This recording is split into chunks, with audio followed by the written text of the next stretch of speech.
दूषितों उन माफियाओं की छाती में भी चढ़ा।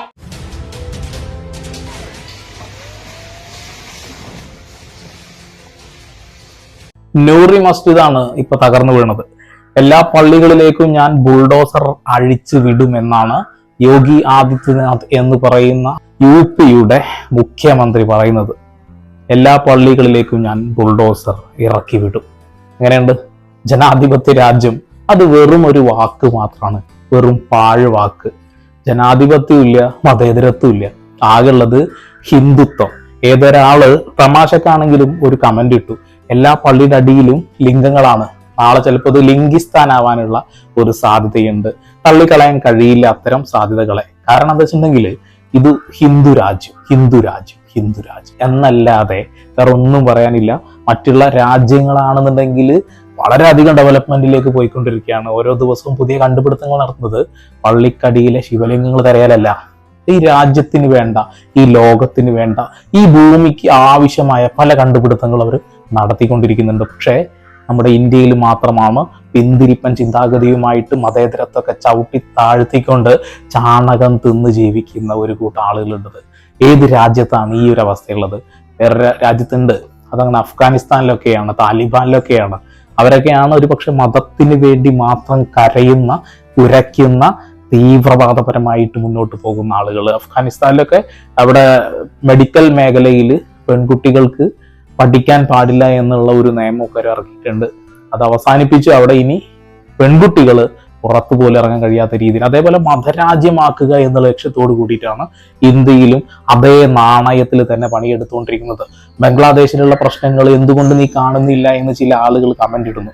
ബംഗ്ലാദേശിലെ കാര്യങ്ങളൊക്കെ ഞാൻ വീഡിയോയിൽ എപ്പോഴും ഉൾപ്പെടുത്താറുണ്ട്. ഒരിക്കലും ഞാൻ ഒരു വിഭാഗത്തിന് വേണ്ടി മാത്രം സംസാരിക്കുന്ന ആളല്ല. പക്ഷെ ഞാൻ സംസാരിക്കുന്ന വിഭാഗങ്ങൾ അടിച്ചമർത്തപ്പെടുന്നുണ്ടെങ്കിൽ സംസാരിക്കുക തന്നെ വേണ്ടേ? ഇവിടെ ന്യൂനപക്ഷങ്ങൾക്കെതിരെയുള്ള ശക്തമായിട്ടുള്ള തീവ്രവാദപരമായിട്ടുള്ള പ്രശ്നങ്ങൾ ഉണ്ടാകുമ്പോൾ അത് നോക്കി നിൽക്കുക, കയ്യും കെട്ടി നോക്കി നിൽക്കുക എന്നൊക്കെ പറയുമ്പോൾ അത് കുറച്ച് ബുദ്ധിമുട്ടാണ്. അതുകൊണ്ടാണ് ഞാൻ ഈ വിഷയത്തിൽ ശക്തമായ ഇടപെടലുകൾ നടത്തുന്നത്. ഈ രാജ്യത്തിന് ഒരു പ്രത്യേകതയുണ്ട്. മറ്റ് ലോകത്തിലുള്ള എല്ലാ രാജ്യങ്ങളും അപേക്ഷിച്ച് ഇന്ത്യ എന്ന മഹാരാജ്യത്ത് എല്ലാ മതത്തിൽപ്പെട്ട ആളുകളും എല്ലാ ജാതിയിൽപ്പെട്ട ആളുകളും എല്ലാവരും ഒരുമിച്ച് സന്തോഷത്തോടുകൂടി ജീവിച്ചിരുന്നു, അല്ലെ? ഇപ്പൊ അതില്ല. ഈ മുഗളന്മാരൊക്കെ ഉണ്ടാക്കി വെച്ചിട്ടുള്ള ഇത്തരം കെട്ടിടങ്ങൾ, അത് പള്ളിയാവട്ടെ, അമ്പലമാകട്ടെ, എന്തുമാകട്ടെ, അതൊക്കെ നിലനിർത്തുക എന്നുള്ളത് നമ്മുടെ എല്ലാവരുടെയും കടമയാണ്. അത്ര അധികം വാസ്തുപരമായിട്ടൊക്കെ ലോകത്തിന് അത്ഭുതപ്പെടുന്ന രീതിയിലുള്ള പല നിർമ്മിതികളും ഇന്ന് ഇല്ലാതാവുകയാണ്. അവിടെയൊക്കെ ഞാനൊക്കെ ബുൾഡോസർ അയക്കും എന്നാണ് യോഗി പറയുന്നത്. ഒരുപക്ഷെ ലോകാത്ഭുതങ്ങളിൽ 7 എണ്ണങ്ങളിൽ ഒന്നായിട്ടുള്ള താജ്മഹൽ നാളെ ഉണ്ടാവുമോ എന്ന് പോലും സംശയിക്കേണ്ടിയിരിക്കുന്നു. അവിടേക്കും ബുൾഡോസർ അയക്കാൻ BJP-ക്കാര് മടിക്കില്ല. പലപ്പോഴും ഇവർ മുന്നോട്ട് വെക്കുന്ന ആളുകൾ എന്ന് പറയുമ്പോൾ BJP-യുടെയും RSSന്റെ ആളുകളെ അല്ല എന്നുള്ളതാണ്. ഹിന്ദു സേന, വാനര സേന എന്നൊക്കെ പറഞ്ഞുകൊണ്ട് ഓരോ സേനകൾ ഉണ്ടാക്കിയിട്ട് അതിനെ അങ്ങ് ഇറക്കി വിടുകയാണ്. ഓക്കെ, UP-യിൽ മാത്രം സംഭവിച്ചിട്ടുള്ള കുറച്ച് പള്ളികൾ ഇല്ലായ്മ ചെയ്യുന്നതിനെ കുറിച്ചിട്ടുള്ളതാണ് ഏതായാലും നോക്കാം. ആദ്യം സംബൽ നോക്കാം. संभल की जामा मस्जिद का सर्वे कराने के लिए वकील विष्णु जैन ने याचिका दायर करते हुए ये कहा कि ये हरिहर मंदिर के बाद सेशन कोर्ट ने सर्वे आदेश जारी कर दिया। हालांकि सर्वे के विरोध सवाल भी हुआ। इसके बाद CM योगी ने आदेश दिया कि किसी भी दंगाई को बख्शा नहीं जाना चाहिए। സംബലിലുള്ള വിഷയങ്ങളെ കുറിച്ചിട്ട് കൂടുതലായിട്ട് പറയേണ്ട കാര്യമൊന്നുമില്ല, എല്ലാവർക്കും അറിയാം. 4-5 പേരെ വെടിവെച്ച് കൊന്നു. ആ കൊന്നത് പോലീസുകാരല്ല, വേറെ ആരോ ആണ്, നിങ്ങൾ തന്നെയാണെന്നൊക്കെ പറഞ്ഞുകൊണ്ട് ചർച്ച നടന്നുകൊണ്ടിരിക്കുകയാണ്. സമാധാനാന്തരീക്ഷം ഉണ്ടായിരുന്ന സംബൽ എന്ന് പറയുന്ന മസ്ജിദ് എന്താക്കാൻ പോവുകയാണ്? അമ്പലമാക്കാൻ പോവുകയാണ്. ASIയുടെ കൃത്യമായിട്ടുള്ള ഇടപെടൽ നടത്തുന്നുണ്ട്. അവരിടപെട്ട് കഴിഞ്ഞാൽ എന്താവുമെന്ന് കൃത്യമായിട്ട് നമുക്കറിയാമല്ലോ. അത് തന്നെ അവിടെ സംഭവിക്കാൻ പോകുന്നത്. അത് അവരുടെ കൈകളിൽ തന്നെ പെടും. ഈ മാസമാണ് ഇനി അങ്ങോട്ട്, ഈ വരുന്ന വ്യാഴാഴ്ച മുതൽ ആരാധനാലയ നിയമങ്ങൾക്കെതിരെ കൊടുത്തിട്ടുള്ള ഹർജികൾ പരിഗണിക്കാൻ പോവുകയാണ്. അപ്പൊ ഏകദേശം അതിന് എന്ത് തീരുമാനം ഉണ്ടാവും എന്ന് ഞാൻ പറയേണ്ടതായിട്ടില്ലല്ലോ.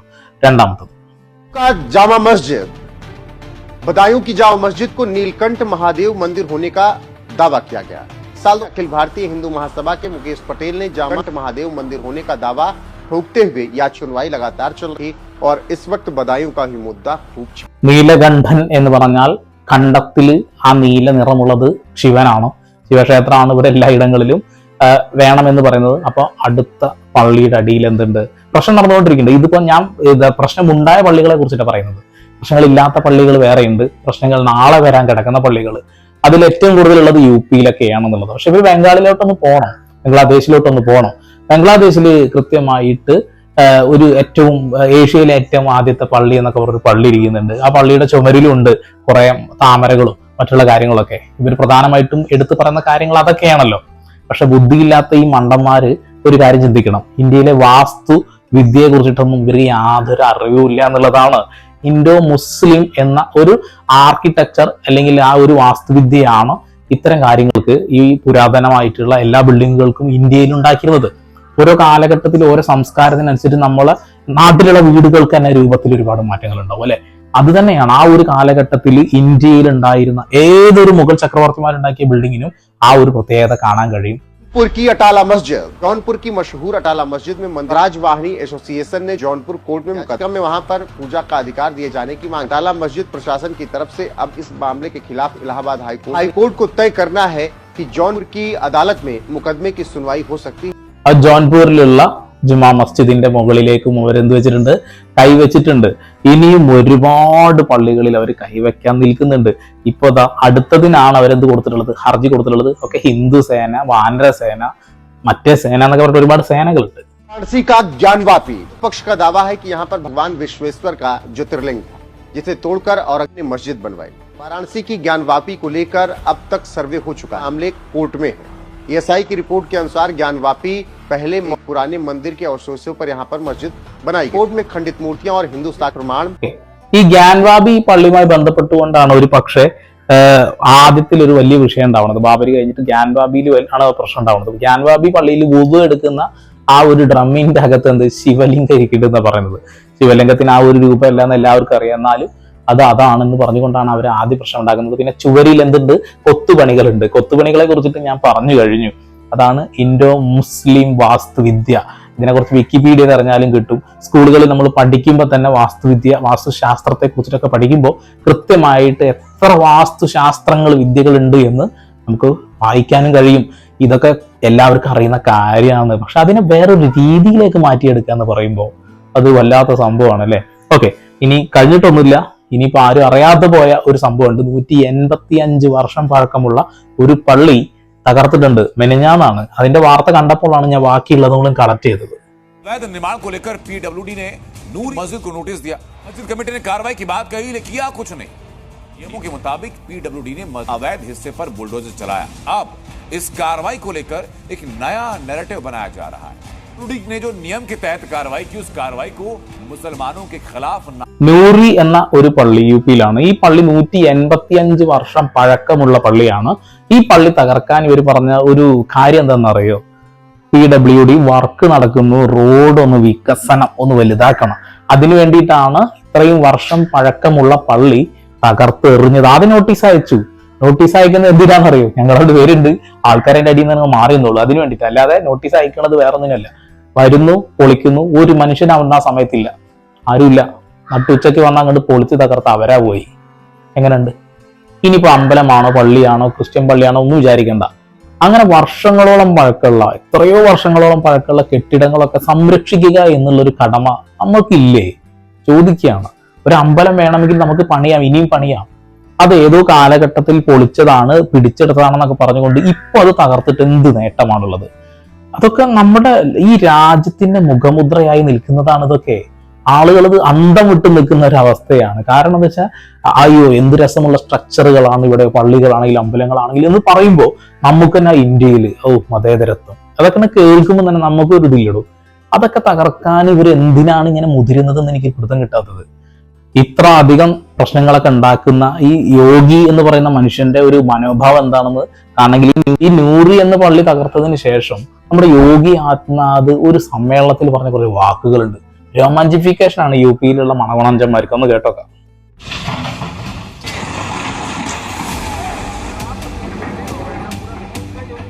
एक तरफ बुलडोजर सड़क बनाने का काम करेगा, दूसरी तरफ उन माफियाओं की छाती में भी चलाने का काम करेगा. യോഗി എന്ത് ചെയ്താലും ഞങ്ങൾക്ക് സന്തോഷം മാത്രമേ ഉള്ളൂ. ഞങ്ങളെ നന്മയ്ക്ക് വേണ്ടിയിട്ടാണ് യോഗി എല്ലാം ചെയ്യുന്നതെന്നാണ് കമന്റ് ബോക്സിൽ നിറഞ്ഞു കിടക്കുന്നത്. അങ്ങനെ പല രീതിയിൽ അദ്ദേഹത്തിന് ഇപ്പോഴും ഭക്തന്മാരുണ്ട് എന്നുള്ളതാണ്. ചില ആളുകളോട് ചോദിക്കുകയാണ് ഈ പള്ളി തകർത്തപ്പോൾ, നൂറി പള്ളി തകർത്തപ്പോൾ ആളുകളോട് അവിടെ നിൽക്കുന്ന ആളുകളോട് ചോദിക്കുന്നുണ്ട് എന്താ അഭിപ്രായം, എന്താണ് സംഭവം എന്നൊക്കെ ചോദിക്കുമ്പോൾ അവർ ഭയത്തില് ഞങ്ങൾക്ക് കുഴപ്പമൊന്നുമില്ല, എനിക്കൊന്നും അറിയില്ല, ഞാനിവിടെ ഉണ്ടായിരുന്നില്ല എന്ന് പറഞ്ഞ് മാറി നിൽക്കുക. പേടിയാണ്. എന്തെങ്കിലും പറഞ്ഞു കഴിഞ്ഞാൽ വീട്ടിലേക്ക് അതിക്രമിച്ചാണ്ട് കയറി അങ്ങോട്ട് തീർക്കും. ഭയമാണ്. ഇതിപ്പോ എന്തോ നിർഭാഗ്യം കൊണ്ട് ഇതൊന്നും കേരളത്തിലല്ല ഈ പള്ളികളൊക്കെ ഉള്ളത് എന്നുള്ളതാ. അതൊക്കെ കേരളത്തിലാണെങ്കിൽ ആ പള്ളിക്കൊന്നും ഒരു പോറൽ പോലെ ഏൽക്കൂല, അത് അതേപോലെ തന്നെ ഏൽക്കും അല്ലെ. ഇന്ത്യയിലെ ആദ്യ പള്ളിയായിട്ടുള്ള, ആദ്യ നമസ്കാരം നടന്ന പള്ളിയായിട്ടുള്ള നമ്മളെ ചേരമാൻ പള്ളിയുമായി ബന്ധപ്പെട്ട് ഇവിടെയുള്ള ഏതോ ഒരു സംഘി ഡയലോഗ് അടിച്ച, പിന്നെ ആ സംഖ്യയെ കണ്ടിട്ട് പോലും ഇല്ല, കാണില്ല. അതാണ്, പിന്നെ മിണ്ടാൻ കഴിയില്ല. ആളുകൾ അത്ര അധികം സ്നേഹത്തോടു കൂടി നിൽക്കുന്ന നാടാണ് നമ്മളെ കേരളം. എന്തോ നിർഭാഗ്യവശാലാണ് നമ്മുടെ ഈ ഒരു സംസ്ഥാനത്ത് അത്തരം പള്ളികളൊന്നും ഉണ്ടാവാതിരുന്നത്, അല്ലെങ്കിൽ അത്തരം അമ്പലങ്ങളൊന്നും ഇല്ലാതിരുന്നത്. അതൊക്കെ സംരക്ഷിക്കപ്പെടുക തന്നെ ചെയ്യും. കാരണം ഈ ഒരു ജനാധിപത്യത്തോടും ഈ ഒരു മതേതര രാജ്യത്തോടും ഇത്തിരിയെങ്കിലും സ്നേഹം ഉണ്ടെങ്കിൽ അത് നമ്മുടെ ഈ ഒരു സംസ്ഥാനത്തിനുള്ളൂ. അതൊരു തർക്കം വേണ്ട. അപ്പൊ യോഗി അത് തകർത്തതിനെ കുറിച്ച് പറഞ്ഞത് കേട്ടില്ലേ, ഇനിയും തകർക്കും എന്നാ പറയുന്നത്. കൊട്ടി കരഘോഷം കൊണ്ട്, ആരവം കൊണ്ട് അവിടെ എന്താ, അതാണ് ഹീറോയാണ്, ഹീറോ. ഓക്കെ, ഇത് തകർത്തതുമായി ബന്ധപ്പെട്ട് അവരുടെ കുറച്ച് ആളുകളോട് ചോദിക്കുമ്പോൾ ഒരു റിയാക്ഷനാണ്.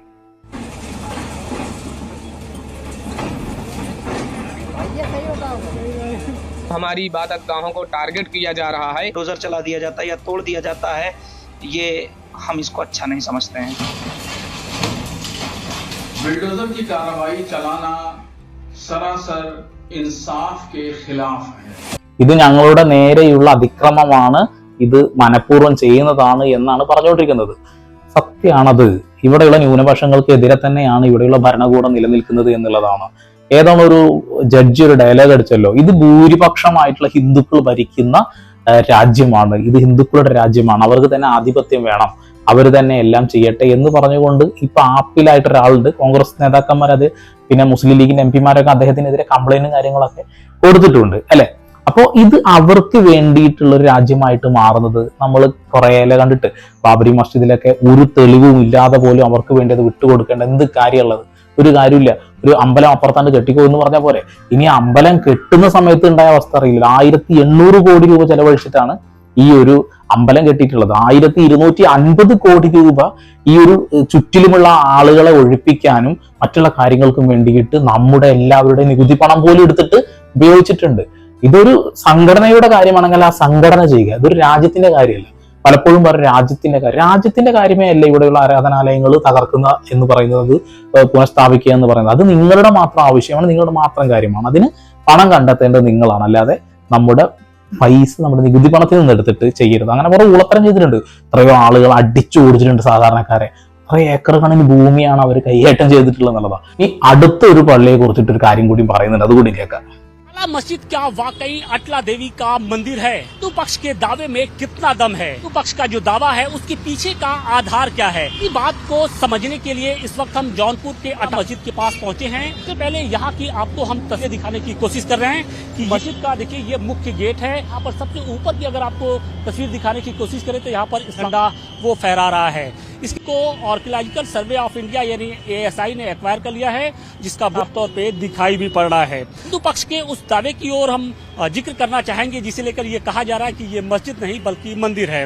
हिंदू पक्ष का बार बार ये कहना है, उसका ये दावा है कि जो मंदिर की, जो इस मस्जिद की जो दरों दीवारें हैं वहां पर जो कलाकृतियां उकेरी गई हैं वो आमतौर पर किसी इस्लामिक स्ट्रक्चर में नहीं होती हैं। तो हिंदू देवी देवताओं से जुड़े हुए इस तरीके की जो कलाकृतियां हैं वो दिखाई पड़ती हैं। जैसे यहाँ पर ये जो देख रहे हैं फूल पत्ती बनाए गए हैं, कमल के हैं यहाँ पर। इसके अलावा जो तमाम जो हिंदू देवी देवते जो प्रतीक चिन्ह होते हैं वहां पर इनको यहाँ पर इनको അട്ല പള്ളി അട്ല ദേവിയുടെ പള്ളിയാണ് എന്നാണ് പറയുന്നത്. ഞാൻ നേരത്തെ പറഞ്ഞ ഒരു കാര്യം ഉണ്ടല്ലോ, അതാണ് ഹിന്ദു ക്ഷേത്രവും അതേപോലെ തന്നെ വാസ്തുവിദ്യയും. നമുക്ക് ഇതിൽ നോക്കിയാൽ അറിയാം, വിക്കിപീഡിയ നോക്കിയാൽ അറിയാം, അതിൽ ഇന്തോ ഇസ്ലാമിക് എന്ന ഒരു ഭാഗമുണ്ട്. അത് ഇന്തോ ഇസ്ലാമിക് വാസ്തുവിദ്യയാണത്. അത് പ്രകാരമാണ് പഴയ കാലഘട്ടത്തിൽ, പുരാതന കാലഘട്ടങ്ങളിൽ ഇന്ത്യയിലെ ഏതൊരു ചക്രവർത്തി ഉണ്ടാക്കിയ കെട്ടിടങ്ങളാണെങ്കിലും അതിന്റെ ഒരു മാതൃക ഉണ്ടാവും. ആ ഒരു രീതിയിലാണ് അത് ഉണ്ടാക്കി വെച്ചിട്ടുള്ളത്. അതിനെയാണ് ഇത്രയും വർഷങ്ങൾക്ക് ശേഷം കഴിഞ്ഞിട്ട് ഇത് ഹിന്ദുവിൻ്റെതാണെന്ന് പറയുന്നത്. അങ്ങനെ ഹിന്ദുവിൻ്റെതാണ് എന്ന് നിങ്ങൾ അവകാശപ്പെടുന്നതിന് തൊട്ട് മുന്നേ ആയിട്ട് ബുദ്ധക്ഷേത്രം എന്നൊരു സംഭവം ഉണ്ടായിരുന്നു. അപ്പൊ ബുദ്ധൻ അയ്യപ്പനായി, ബുദ്ധൻ ഹിന്ദുക്കളുടെ മെയിൻ ആളായി, അങ്ങനെയൊക്കെയാണ് പറഞ്ഞുകൊണ്ടിരിക്കുന്നത്. അത് അങ്ങനെയാണല്ലോ, ഇവരുടേത് ആളാക്കും, പിന്നെ കുറച്ച് കഴിയുമ്പോൾ ഇവരുടെ ആളായി മാറും പല ആളുകളും. ഇപ്പൊ ഒരു ജാതി, ഒരു മതം, ഒരു ദൈവം, മനുഷ്യൻ എന്ന് പറഞ്ഞിട്ട് ശ്രീനാരായണ ഗുരു എല്ലാ ജാതിയെയും മതത്തെയും ഒക്കെ ഒരുമിച്ച് മനുഷ്യൻ എന്നുള്ള ജാതിയായിട്ട് കാണണം എന്ന് പറഞ്ഞ മനുഷ്യനെ ഇവിടെ SNDPയുടെ ഞാൻ ഒന്ന് കൂടുതലേ പറഞ്ഞു, SNDPയുടെ ആരാക്കി മാറ്റിയിട്ടുണ്ട്. അയാള് തീയരായി ജനിച്ചത് കൊണ്ട് ഈഴവ സമുദായത്തിന്റെ ആളാണെന്ന് പറഞ്ഞു ആക്കി മാറ്റിയ ആളുകളാണ് ഇവിടെ ഉള്ളത്. അപ്പൊ അത്രയേ ഉള്ളൂ. വേറെ ഒന്നും എനിക്ക് വിഷയത്തിൽ പറയാനില്ല. ബുദ്ധിയും വിവേകവും വിവരവും ഉണ്ടോ ഇല്ലയോ എന്ന് അവർ സ്വയം പരിശോധിക്കുക.